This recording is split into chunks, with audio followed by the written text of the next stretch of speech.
Saturday night, everything's alright and we got hockey to watch. That's tight. My name is Andreas Sachenko. I'm not good at rhyming, but I know a thing or two about hockey.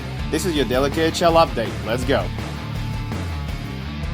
Welcome to gorgeous Russia's Far East. This is Vladivostok, and tonight Admiral laces him up against Automobilist. Early in the first, Admiral on a power play. Andrew Lisson carries the puck into the right circle, shoots, scores, 1-0 Admiral. And that's going to be number 7 for Admiral's captain this year.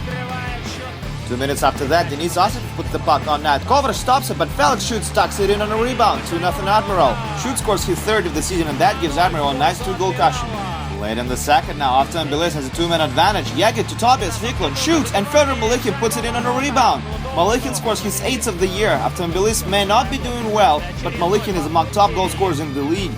But that's all they're gonna get in this one. Admiral takes 3 points and move up to 8th spot in the East. They're now in the playoff zone. That's huge for them.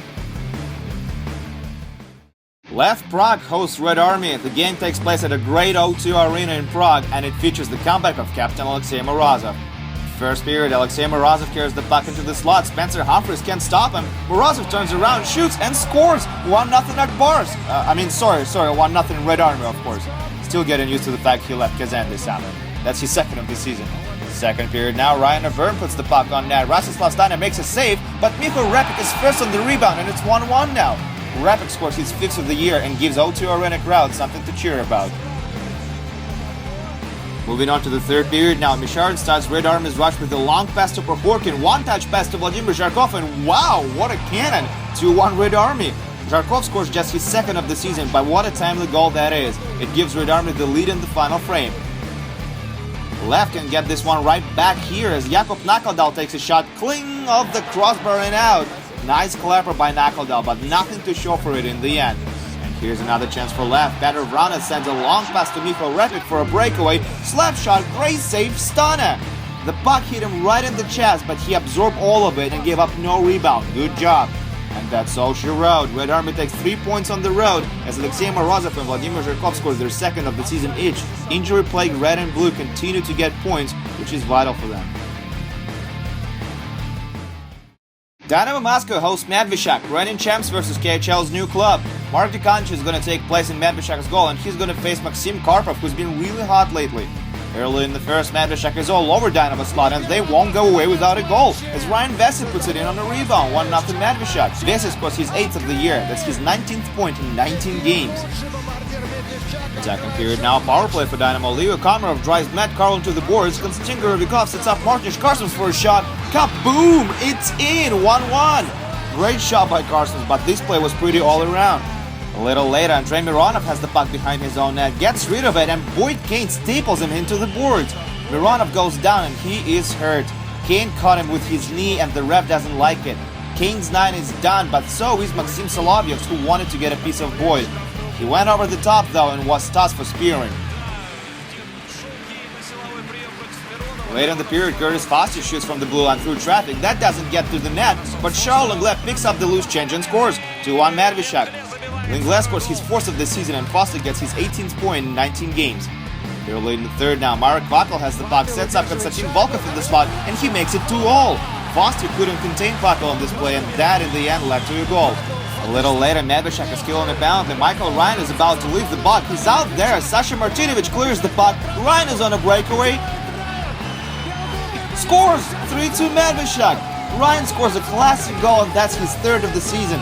Dynamo is trailing once again, but keep in mind, this is Dynamo. Final minute of regulation. Dynamo pulls their goalie for an extra attacker. Marek Vakel goes behind the net, sets up Alexei Tsvetkov in the slot. They score! With 50 seconds left on the clock, Dynamo ties this game up. 3-3. And here's the chair on the top. 9 seconds of the period. Leo Komarov has the puck.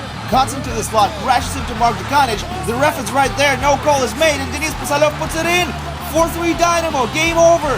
Medvyshak fans are not happy with this, as you can imagine. Dukanic argues he was interfered with, but the ref disagrees. They rule it a good goal, and Medvyshak will not get a single point in this game. Dynamo is still 2nd in the conference and 2nd in the league, while Medvyshak is now tied for 4th in the West. But with another loss, they may find themselves out of the playoff zone. It's really tight in the West. I bet you know this guy. This is Novosibirsk, home of Sibir, and tonight they meet Boris.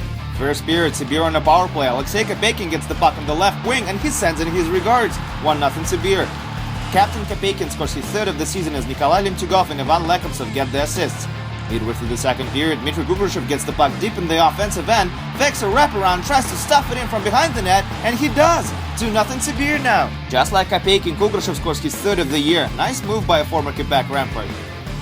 5 minutes later, Boris gets one back as Nigel Dawes scores his seventh of the season. He had a really good start and then went off the radar for a while. Good to see him scoring again. And here's the highlight of the day. Delayed penalty for Boris. Sibir has an extra attacker out. Igor Azhiganov takes a hard shot from the blue line. The puck hits the boards. It goes back the other way at high speed too, and it slides into the net. That's a goal. It is now 2-2 on the board. Goalie Vitaly Yermeyev is going to be credited with the goal as he was the last one on Boris to touch the puck. Yermeyev is the third goal in the history of the KHL who managed to score a goal. The other two are Ilya Proskurikov, who is currently in Red Army, and Edgar Spasalskis, who is currently a free agent. And that's going to be a crucial part of the game as well. Nigel Dawes scores his second of the night late in the third and eventually wins it for Boris. The visiting team overcomes a 2-goal deficit to win it in regulation, 3-2. Now here's a head-scratcher. Who is the first star of the game? Is it Nigel Dawes with 2 goals including the game-winning goal, or Vitaly Yermeyev who stopped 37 shots and scored a goal? I'll let you figure it out. Melorog Novokuznetsk meets Avangard. If Kuznia loses tonight, they will set a new KHL record with 15 consecutive losses. Oh, but they don't want it to come to that. Early in the first, Rafael Akhmedov carries the puck on the right wing, wrist set and scores! 1-0 Melorog. That's the start they wanted. Late in the period, Avangard ties it up as Alexander Popov shows his great skating ability and scores his fifth of the season. Avangard's new guy, Stefan Ruzhka, picks up a point on this play as well. And just a few seconds into the second frame, Avangard takes the lead as Dmitry Samin dishes the puck over to Sergei Kostitsyn. He sets up Alex Frolov in the slot and he scores his third of the year. Frolov completely owned the slot on this play too. Kuznia's defense had no answer for him in there. A little later, delayed penalty from Melorog. Avangard is out there with an extra attacker. Alex Perizhogin gets the puck at hash marks and scores 3-1 Avangard. Too easy. Perizhogin has a great wrist shot. Do you really want him to take it with so much room around him? And then everything turns upside down. First, Rafael Akhmedov scores his second of the night on a broken play. Looks a bit odd, but it counts as a goal anyway, 3-2. Then early in the third, Denis Kuripanov skates into the zone, dishes it over to Petrikov, and he ties this game up in threes with his second of the season. I told you, these guys don't want to set a new record for consecutive losses. Late in regulation now, Alex Frolov is a bit careless with the puck. It's intercepted, Alexei Kosaworov has it, shoots, scores, 4-3 Melorog. Frolov turned the puck over and Andrei Mezin did not look sharp on this play too. Kuznia scores 3 unanswered goals and they can win it in regulation now.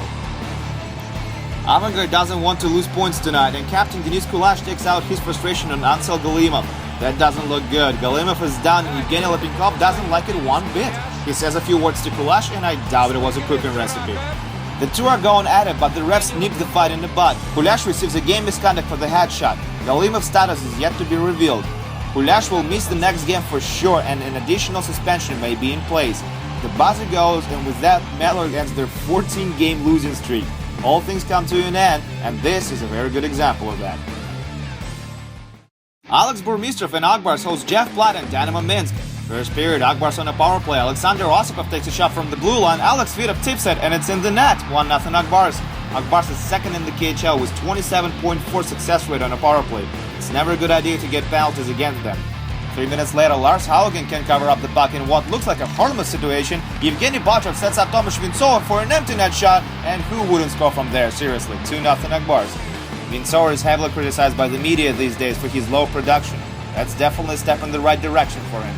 Early in the second period, Alex Osipov sends a long pass to Dmitry Obukhov for a breakaway. He shoots, Haugen has a piece of it, but that's not enough. 3-0 Akbars as Obukhov scores his third of the season. Short left of that, Artem Lukayanov has the puck. He shoots, that's blocked several times on its way to the net, and Evgeny Bodrov puts it in the end. 4-0 Akbars. Bodrov scores his first of the season and gets his second point of the night. Late in the third, 4-1 Akbars at this point, and Tomasz Vintsova scores his second of the night off Alexei Tereshenko's assist.